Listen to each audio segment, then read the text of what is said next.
It's a sad situation. Shannon Sharp is somebody I work with a couple of days a week. Shannon Sharp is somebody that I brought to ESPN. Works on First Take, which airs on ESPN every weekday morning from 10 a.m. to 12 noon Eastern Standard Time. He's been with me every Monday and Tuesday. We've been number one for 13 years and counting. But since Shannon has arrived, obviously he's helped the show immensely. And I can't thank him enough for it. We've grown close as friends. I'd like to believe that. I certainly root for him. I know he's been through a lot in life. He's overcome a lot of things. And when he departed from Fox, I was more than happy to bring him on board here. So all I can speak about is what I know based on the reports. And I can speak about ESPN and Disney. To be clear, even though this podcast, this YouTube show is owned and operated by me solely, it doesn't mean that I'm going to be dismissive of ESPN, who employs me in my daytime job on First Take. So I sit here before you today letting you know that they are aware that this is a subject that I was going to broach, because I owe them that courtesy. With that being said, it's important to point out a couple of things. Number one, I was not there. I can provide no eyewitness account. And even though I got love and respect for Shannon Sharp, and I'm sincerely hopeful and prayerful that he is completely innocent of the allegations that have been levied against him, I can't sit here and speak to his innocence or guilt from a knowledgeable place, because I have nothing to do with this. I haven't seen anything. I don't know anything. I don't even know this person. I know what the reports say. I know the reports, the things that have been reported on a multitude of outlets, from the AP to the New York Post to Forbes to TMZ and everything in between. I mean, I can't even count the number of publications that have talked about it or written about it, networks, etc. It's all over the internet. It's everywhere. And I know that. I'm fully aware of that. This is not a criminal case. So there is no concern about him going to jail. This is a civil case, which means that he could either be found liable or not liable. The accuser in question is seeking $50 million. That was confirmed by Shannon Sharp on that video today. According to the reports, it's somebody that he met in 2023, who was 19 years old at that particular moment in time. According to some audio that was put out earlier today by Attorney Busby, you hear the accuser, the female, talking to somebody who is alleged to be Shannon Sharp. We don't know whether that's true or not. And the person in question, again, we don't know whether it's Shannon or not, the words choke, as in I will choke the hell out of you if I saw you. And so because of that, knowing that audio was probably going to come out along with additional tapes, whether they be video or audio is unclear at this particular moment in time, Shannon Sharp felt compelled to come out in his own defense. How we interpret that? Let me be very, very clear about where I'm coming from. I'm a bit torn in terms of his response. On one hand, Tony Busby has sued Jay-Z. He did sue Diddy. He did accuse them, or represented the woman who was accusing them of assault, of sexual assault, and said that she was 13 years of age at the time when talking about Jay-Z and Diddy, and Jay-Z went ballistic and emphatically denied it, wouldn't let it go. The case was dropped, and now he's suing Busby, mentioning words like extortion and other things. So when Shannon Sharpe brought up Mr. Busby in that video that we aired and talked about him being extorted,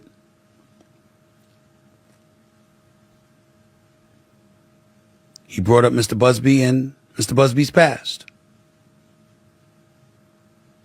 And he talked about him, going against African American men. There's two thoughts there. On one hand, there's the Jay-Z, who obviously should be presumed innocent, not just because you should be presumed innocent until found guilty, but because of the manner in which he fought on his own behalf and has been very aggressive in going after Tony Busby. In the case of P. Diddy, you don't know what to believe. Again, the case against Jay-Z was a civil suit. Diddy was a civil suit. But in Diddy, you don't know what to believe because of all the allegations he's facing. But we can't forget that Tony Busby was also the person that represented at least 24 of the 27 women that accused Deshaun Watson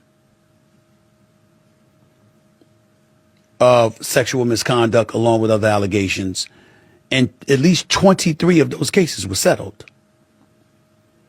So we have an obligation to mention that. So on one hand, going on the offensive to defend himself, I completely understand where Shannon Sharpe is coming from. On the other hand, when his legal team issued out the press release on X yesterday, and they spoke about, they mentioned her name, and they revealed some of those explicit text messages, that was uncomfortable. And I don't know if that's a strategy that would work. One of the hardest things in the world for all of us to do is to just lay low and be quiet. And let our legal team do it. And we don't always know whether or not that's the right thing to do. I know, and I can tell you all, that I spoke to Shannon. Not in details, but I spoke to him. And he emphatically proclaims his innocence. According to Mr. Busby, his client emphatically proclaims his guilt. So where does that leave us? I'd love to tell you that I know the answer to that question, but I don't. I am the executive producer of First Take on ESPN. I recruited Shannon. I went and got him and brought him to ESPN. But I'm not the boss. Those are other folks. There are layers to this, and there are certain layers even I am not on. I can tell you, I also spoke to co-chairman of Disney, the boss, Jimmy Pitaro, who made it very, very clear we are taking this matter very seriously. And we are looking into this very, very closely. And once we gather as many facts as we possibly can, we will go from there. And that is all he said. And I can mention his name because I received his permission to say that. I don't know what that means. In my perfect world, this equates to Jay-Z, where the case ultimately dropped and Shannon is allowed to continue on First Take and continue to thrive and shine. And not just that, and have an illustrious career in the podcast stratosphere, doing Nightcap with Chad Ochocinco, doing Club Shay Shay, and ultimately gets this $100 million deal that he was all over the news about to sign just a couple of days before this report came out. In my perfect world, he moves on. And somehow, some way, we find this all to be false. But it doesn't seem like that's the way things are about to go down, considering who Mr. Busby is and how emphatic his client is proclaiming that she is right and she's telling the truth. I don't know where this is going to go. I can't speak to anything else. I don't know who Shannon Sharpe's legal team is and what they're suggesting. I imagine that everything that has transpired has been at the behest of his lawyers, not just himself.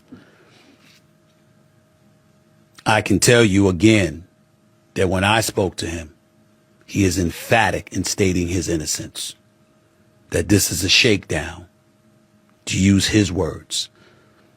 How wise is it to use those kind of words when a civil matter of this nature is out there?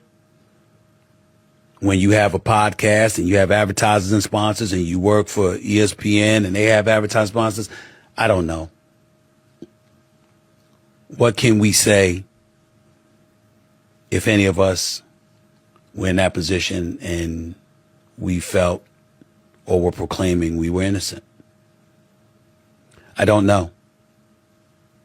And I'm not about to pretend. I just wanted to make sure that I echo to all of you that the only reason I spoke on this issue is because he works with me 2 days a week. He's on national television. He was on national television with me today. He was on national television with me yesterday when the story came out Sunday night. I didn't know anything about it until we got on the air. But he was on air. And if you know him in part because of all the work that he's doing with me and what he's doing in this industry, I know everybody's been waiting. Like, Stephen A., what you got to say about this? I got to say what I just told you. I don't know what's happened. I know I got love for the brother. I know that I'm wishing that he's innocent and all of this stuff goes away and he can continue to thrive with me on ESPN and thrive in his own platforms that he worked so diligently over the years to build. But anything else would be entirely irresponsible for me to speak on. And I can't do that. Yes, I own this. This is my platform. But I also have a day job, and I also understand what lawyers, what HR, and all of those other things entail. What I said is all I can say. And in all honesty, at this moment, it is all I know. I have no idea what direction ESPN and Walt Disney will go in when it comes to this matter. All I do know is it won't be me making a decision. It'll be others upstairs. In the end, all of us have someone to answer to. No matter how maverick we try to be, and we own our own business, and we're our sole proprietors like I am on this platform and stuff like that. There are advertisers, there are sponsors, there are people you do business with, there are partners, and there are bosses. That's the situation, unfortunately, that Shannon Sharpe finds himself in at this particular moment in time. I sincerely wish him the best. I got love for him. And I hope all of this is just a sad ordeal that goes away because there was no truth to it. But I don't know. Neither do you or the rest of us. And only time